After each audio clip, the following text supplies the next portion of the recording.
Hi, my name is Alex Yang, and I will be representing my research on genetics and attraction. Let's get right into it then. Into the introduction. Your genetic look and smell play a big role in determining attraction to a person. Mate selection is influenced by major histocompatibility complex, with preference for dissimilar partners.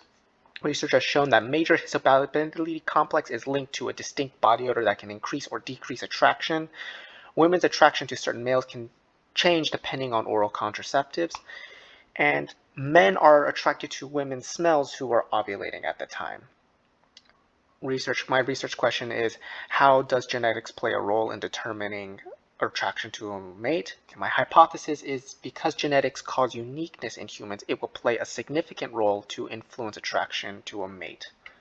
On to the methods. In the Miller et al. Study 1 and 2 had males have their testosterone levels measured beforehand and then again after smelling t-shirts of women not on birth control with regular menstrual cycles at various points within their cycle, as well as a neutral baseline shirt.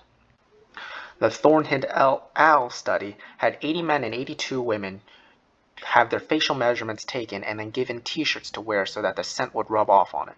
Participants had to smell the random t-shirt of the opposite sex and rate the smell. 14 women and 15 men were asked to rate the attractiveness of the other participants. Ober's et al. Study had blood samples were obtained from married adults in the 31S Lute colonies, and they were analyzed for HLA association. The Sora Kawasaka et al. Study, 110% participants were genotyped for HLA. The participants were then asked to wear a t-shirt all day so that they would have their scent rub off on it. The participants would smell 4 other t-shirts, 2 from dissimilar donors and 2 from similar. Participants would then rate the attractiveness of the smell. In the Thornhill et al. Study, 97 men and 100 women were selected. Blood was drawn for genetic analysis of HLA. Facial symmetry measurements were taken, and then they were given a t-shirt to wear so that their odor would transfer.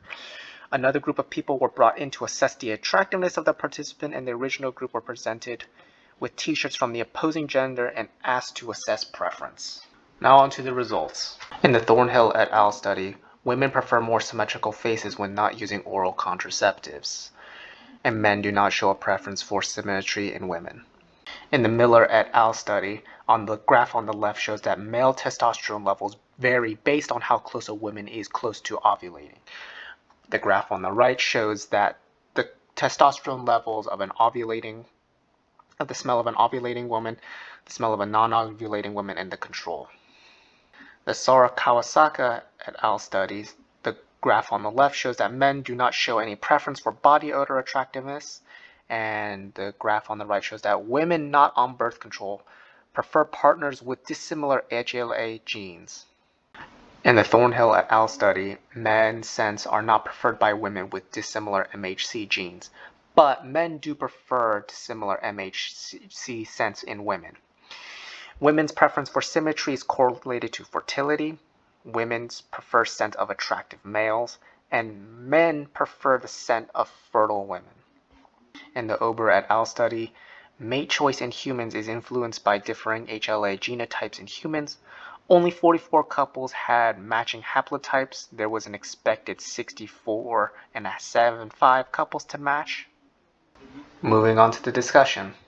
Men are sensitive to chemosensory cues from female ovulation. Testosterone levels are impacted by the scent of ovulating women, and the results support the adaptationist theory that men pursue sexual encounters during peak fertility. The limitations of the Miller study were that testosterone levels did not decrease significantly when exposed to non-ovulating women's scent. Significance of the study was that it provides evidence that the human chemosensory system is sensitive enough to detect and influence mating behavior. Mating behavior is not random and is influenced by HLA haplotypes with preference for dissimilar HLA genes. Mate choice appears to avoid maternal MHC haplotypes, and women find mates who have more dissimilar HLA B and C loci more attractive than ones who have similar.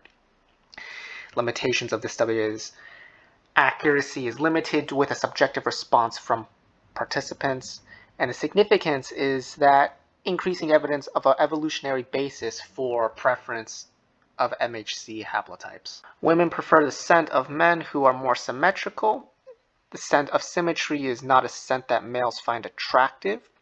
And ovulation of women affects attraction to males based off of symmetry. Limitations of these studies is that fertility has been shown to change a female's perception to attraction of males. So if the researchers misidentify when a woman is in her fertility cycle, it could skew the results. Significance of these studies is that scent and genetics play a far larger role than just immunity. Future research.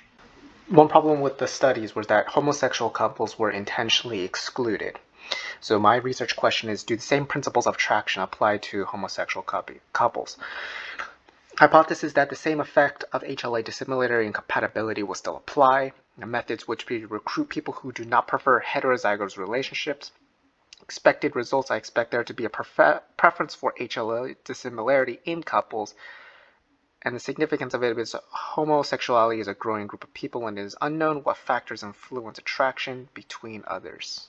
My references are listed below.